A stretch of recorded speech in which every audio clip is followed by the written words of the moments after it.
Hashtag stop blaming Nick Caley for everything. Houston needed CJ Stroud to be better against the Raiders, and in some areas, in a lot of areas, he let them down.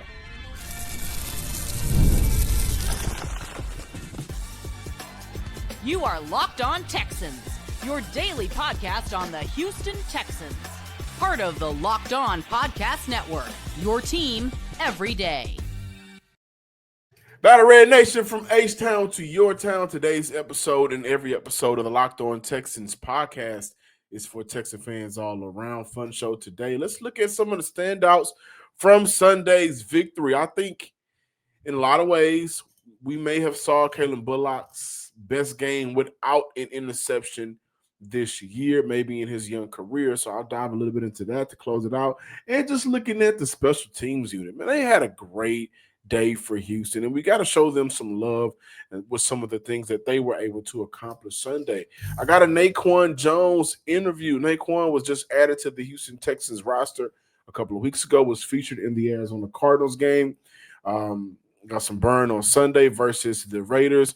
And so we will hear from Naquan and also just have a conversation on, is Houston defensive tackle unit in trouble? Without Tim Settle, without Mario Edwards, can they sustain what they've been able to produce on the inside of Danielle Hunter and Will Anderson? I'm opening up today's show with a conversation that we need to have.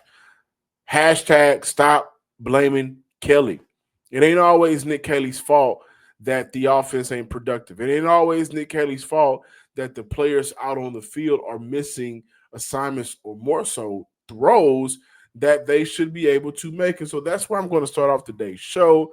Today's episode is brought to you by FanDuel. If you want to be right in the middle of the action this season, visit FanDuel.com and place your NFL live bets all season long.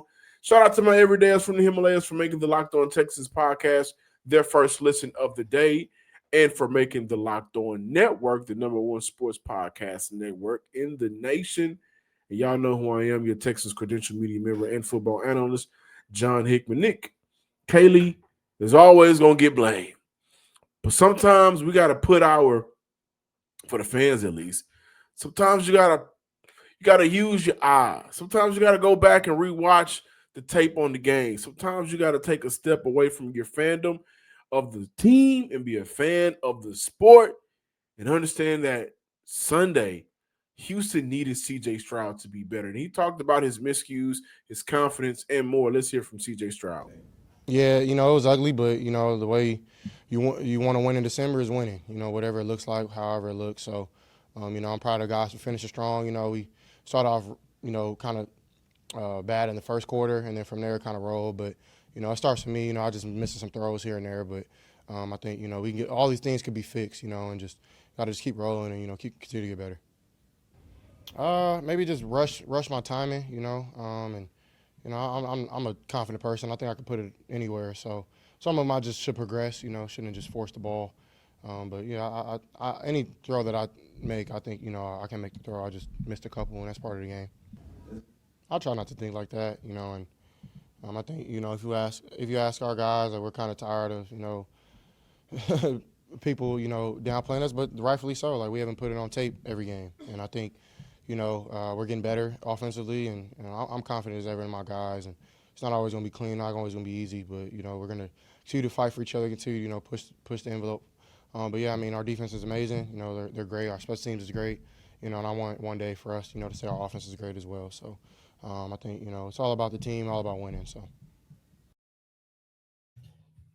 And I appreciate that response from CJ Stroud. Not knocking, not dodging what his role was on Sunday. He just flat out didn't have the best of days, and this is after a great performance versus the Arizona Cardinals. My everydayers from the Himalayas have heard me talk about this Raider defense, and I've said it multiple times. This ain't that. They're not slouches over there, right? And I think Houston got an opportunity to see that. D'Amico Ryans highlighted Mason Graham, I think, is a defensive coordinator, and the job that he's done. I will say, when we want to look at blaming Nick Caley, the toss right calls, right? I know a lot of y'all may not like that. The O-line in the run game, they had leaky moments, and that play just wasn't working. And that's a play that I think Houston and Nick Caley wants to be a staple for this offense, allowing their running backs to get out in space, right? Maybe hit the outside lane and get upfield. They just had trouble, whether it was on the inside, from the guard position, maybe a guard falling and the linebacker leaking through, maybe it's from the tight end spot. They just had troubles all game with blocking on that play. So if you want to blame Nick Caley for that, go right ahead, right?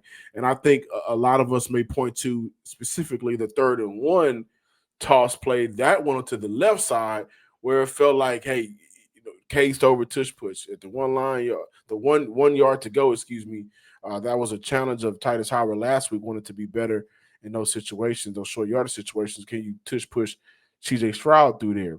So those are issues, right? And that's where you kind of look at the situational play calling and say Caley has to be better. But for CJ Stroud, who ended the game with 0 turnover worthy plays, that's a positive. And I also want to highlight that the play to Jawad Jordan, I think this is on 2nd or 3rd down, CJ Stroud did a very good job of looking off the linebacker, moving him out of his spot to find Jordan underneath to pick up the 1st down. He had a moment like that. He had some moments throughout the game where you could see him making adjustments at the line of scrimmage. But ultimately, overall, the amount of plays that I saw from CJ Stroud where the ball sailed over the receiver, got away from the quarterback from a throwing perspective, the amount of times where I've seen CJ Stroud where it feels like he's not trusting the offensive line, and that has led to him rushing the ball out, where it feels like because he's not trusting the offensive line, that's leading to him speeding up his mental processing, and that is not allowing for plays, in my opinion, to develop. And so some of those passes that are getting out, you kind of can't blame them, right? You take what the defense is giving you, but it feels like the offensive line is giving you time for the play to fully develop, and that's leaving yak yards left out on the field, right? But the one thing that when we judge CJ Stroud on from Sunday's victory, and it was a victory, and in this league, victories are hard to come by. They just played a 2 in whatever team. So you respect the win. You respect the throw to Nico Collins, recognizing what the coverage was and giving your receiver an opportunity to make a play. But for CJ Stroud, when you're not making these throws, you miss one to Nico Collins. He was wide open. The pass sailed over his head on 1st down. You miss Xavier Hutchinson. That was on 3rd down. You miss Nico Collins on the 2nd offensive drive. And when how he's missing these passes, a lot of them mechanically, throwing off the back foot, not planting his feet as he's driving his passes. And again, that's leading to passes sailing over receiver's head. That's also leading to, in my opinion, issues with layering, the pass over a defender's head in between a defender. Like, that's just an issue that, why is that a problem now in year 3 when it wasn't a problem in year 1 and partially in year 2? And this offensive line, guys, there was no need to speed up the process. There was no need to rush it. For the most part, they did a very good job of neutralizing the Raiders' defensive front in the passing game. And CJ Stroud let Houston down. Again, play development feels like it's cut short. You can look at it as a negative. You can look at it as a positive. The ball is coming out. No turnovers were made. That's good, right? But you also just look at some of these wide open throws to these receivers in space that Stroud is missing. It's just unacceptable. And if Houston wants to make a real run, like I said on Monday's show, the rest of the AFC quarterbacks are playing their best ball. Aaron Rodgers is playing his best ball right now. So when they get to the playoffs and the field is a little bit even, you're going to need your top players to rise to the occasion. What does Houston lack compared to the rest of these teams? They lack the ability to run the ball consistently. They lack the consistent usage of playmakers at the wide receiver position like the other teams. They lack a stout offensive line that can move in short yardage situations. So when you get to those moments, you're going to have to count on a Nico Collins to be elite. You're going to have to count on a Dalton Schultz to play great football. You're going to have to count on your rookie tackle and Trent Brown to play good football, and we were waiting for an update on that.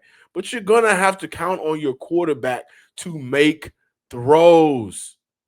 In a game like Sunday, against a matchup like Pittsburgh, if it's cold outside, right? New England, if that's the first round matchup, it's going to get scary for Houston.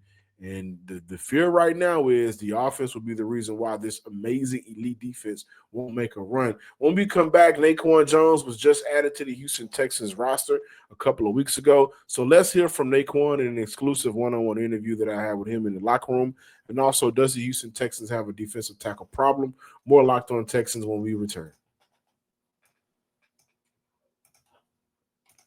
Before we get to that conversation, Texan fans and listeners out there, NFL Sundays move fast, one big play, and suddenly everything feels different. That's what makes live betting with FanDuel so exciting. You're not just watching the game, you're reacting to it in real time. With FanDuel, you can place bets as the action unfolds. Every drive, every momentum swing, every highlight moment. Live betting is best when the game starts to shift, a receiver gets cold, a defense tightens up, or momentum flips after a turnover. FanDuel lets you jump into the moment where you can bet on player props, and they update as guys get hot. You can bet the next touchdown scores, drive results, totals, and more. It keeps you locked into every snap, every drive, and every possibility. So if you want to be right in the middle of the action this season, visit FanDuel.com and place your NFL live bets all season long. FanDuel, the game moves fast, so can you.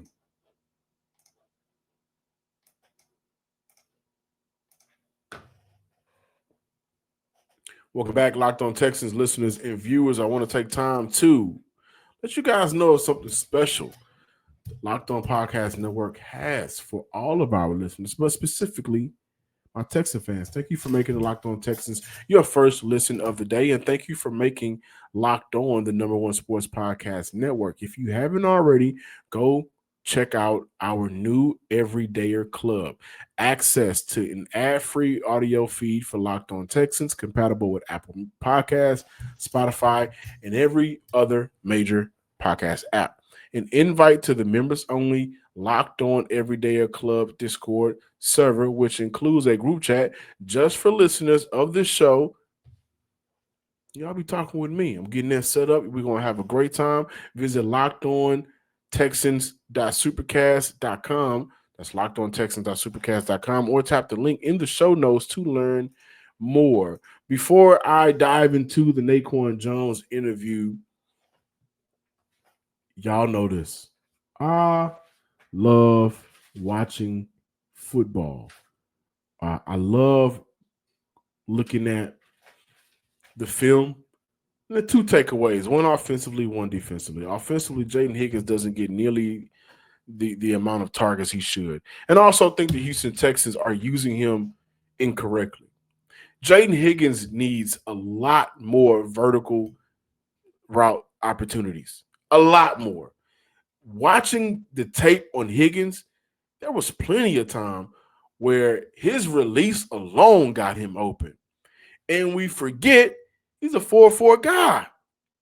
Like if we want to look at maybe blame and Nick Caley, whatever you want to do or however you want to have it, I think there needs to be an adjustment on the amount of vertical opportunities Jaden Higgins can get.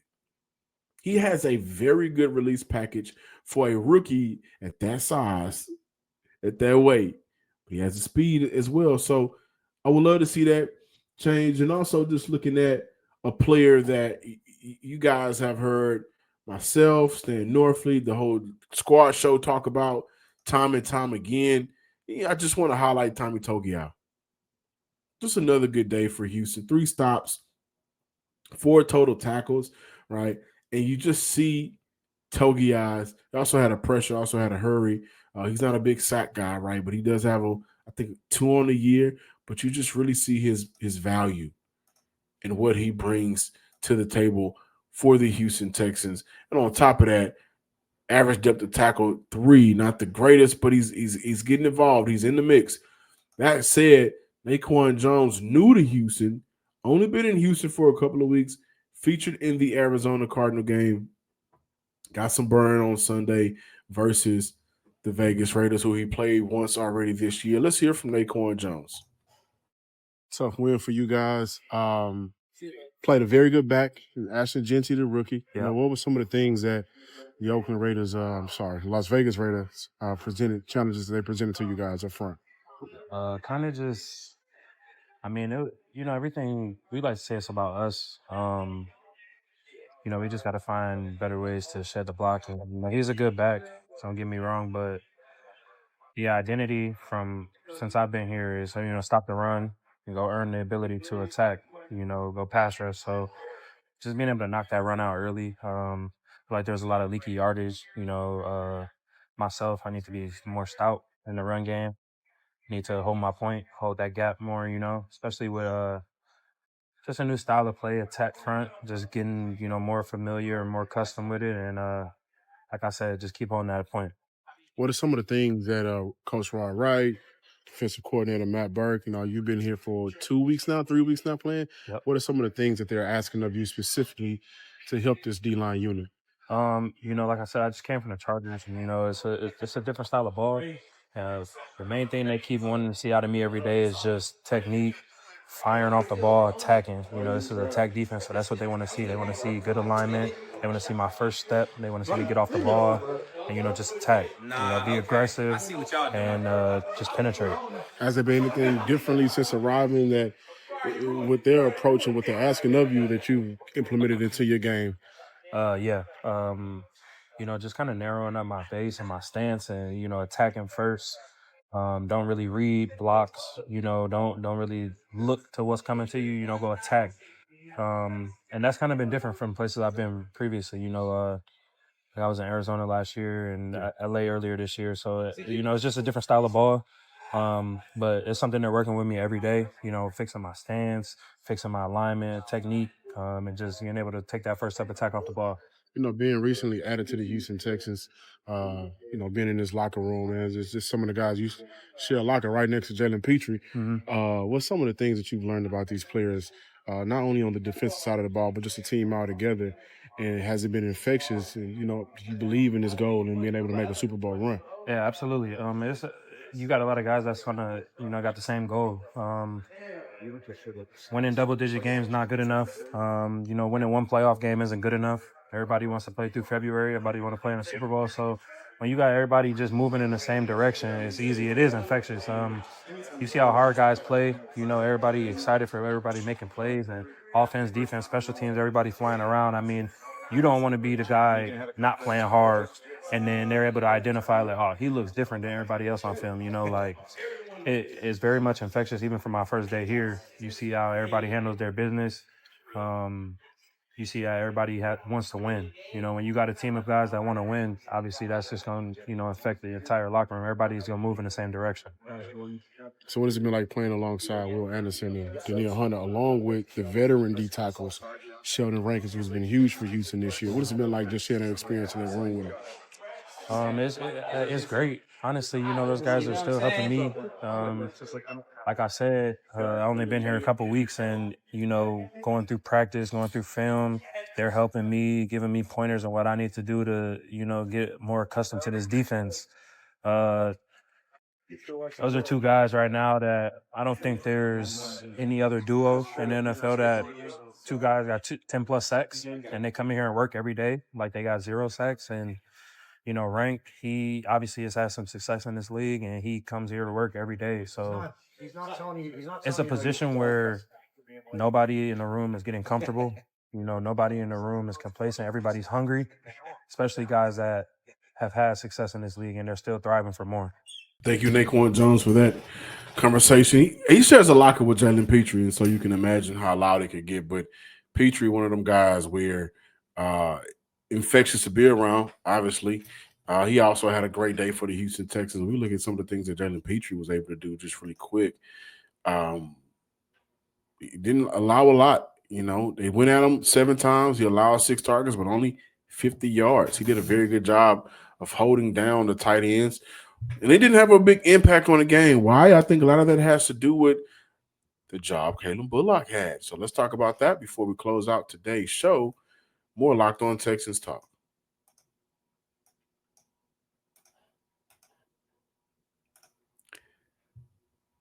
Car shopping should feel exciting, not confusing.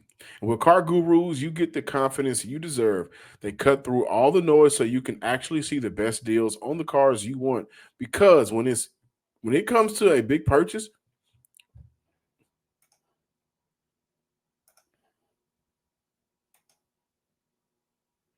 car shopping should feel exciting, not confusing.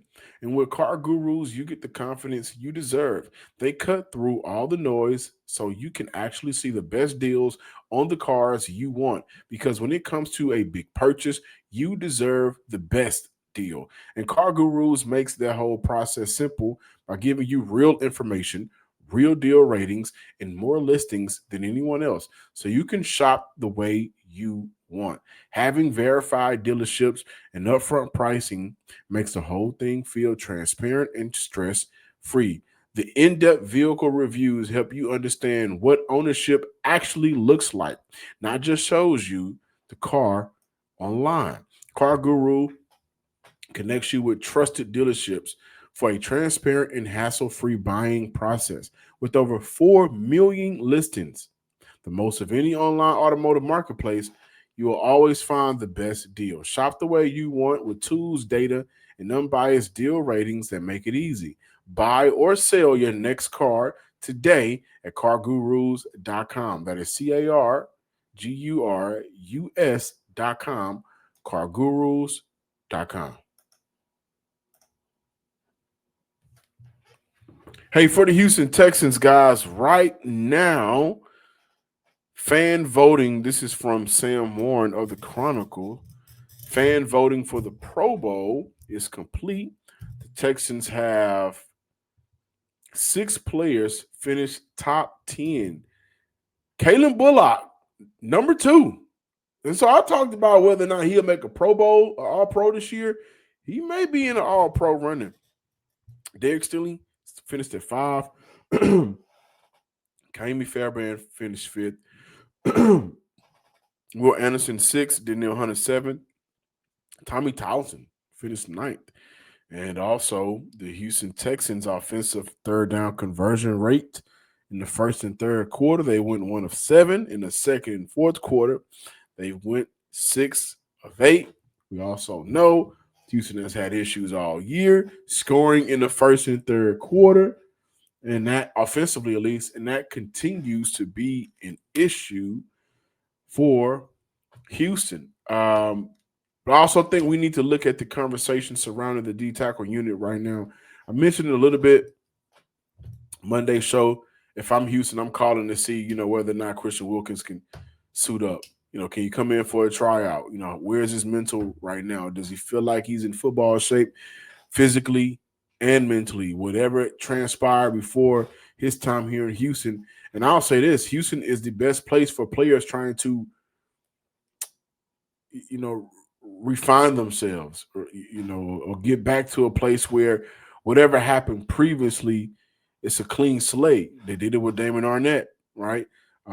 This is a great place for players to, like I said, find themselves and get back to what matters the most, and that's football. And for the Houston Texans going into this playoff run in the AFC, they play some teams. They could play some teams that run the ball very well, and not to say that, maybe the Chiefs had it easy last week. I don't think they ran for a big gain against Houston.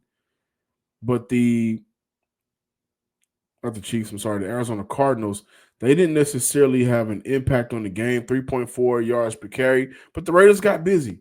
And the Raiders have a real deal RB1, right? Arizona doesn't.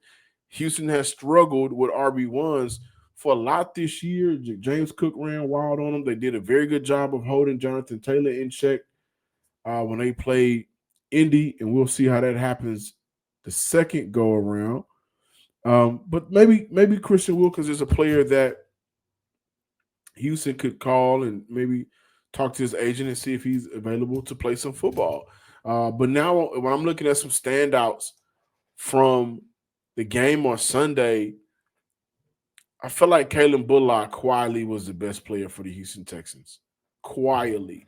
3 targets, 2 catches, 13 yards. Now they did assign the TD from Brock Bowers on him, and going back to watch the tape, I can understand why you would like to see Miles Bryant play that a little bit better, being at middle of the field safety with that limited amount of space. They were on the 8-yard line in the red zone, maybe shade over a little bit to help him out. But outside of that, Kaylin Bullock was everywhere, and he was making plays. He did a very good job in coverage. If I look at what he did defensively for the Houston Texans, I thought he was everywhere in terms of being able to stop the run. He was down in the line of scrimmage a lot for Houston, and I think that aided to how they was able to contain Brock Bowers and the tight end unit all together. As I'm looking at he lined up 36 times in the box, Calen Bullock. You don't see that a lot from Bullock, right? And so just small changes to limit potential game-breaking moments. And for Houston, obviously, how they ended last week, they wanted to, come into this week with a game plan to stop an elite tight end, and they did so. Against the Arizona Cardinals, he lined up in the box twice. Again, this week against the Raiders, taking on Brock Bowers and Mayer, by the way, who's a decent tight end. He lined up 36 times in the box. So I thought that was, pretty good. And also the special team unit for Houston, Jalen Noel, 22 yards per return. He had a long of 28. Didn't really get busy in the punt return, but what really was impressive, in my opinion, Houston on the kickoff, they those guys got down there quick and fast in a hurry. They were hitting boys. British Brooks, I wrote his name down a couple of times. British Brooks making plays, special teams. The Raiders' average starting point after kickoff was at the 27.5-yard line. It's a good day for Houston in the special team unit. And also when I look at punting, Tommy Townsend, he punted the ball 5 times, an average of 51.6 yards per attempt. Only 4 returns, 23 yards, 5.8 yards per punt return. Just an overall great day from the special teams unit. And for a team that is offensively challenged right now, what can be this up and downs, we know that when they're able to run the ball, totally different offense. The fear is once they get to the playoffs and it's the cream of the crop, will they be able to run the ball? And if they are not able to run the ball, can they lean on CJ, Nico, and maybe, whoever is a part of that collective at the running back unit, maybe to create some plays and opportunities in space out of the passing game. Dalton Schultz getting involved. Nick Caley obviously has to be better as a play caller, especially considered situational. Again, Houston had 3 timeouts and three timeouts, 2 minutes left, I think, again, and they were not able to score points Sunday. Things like that have to be better.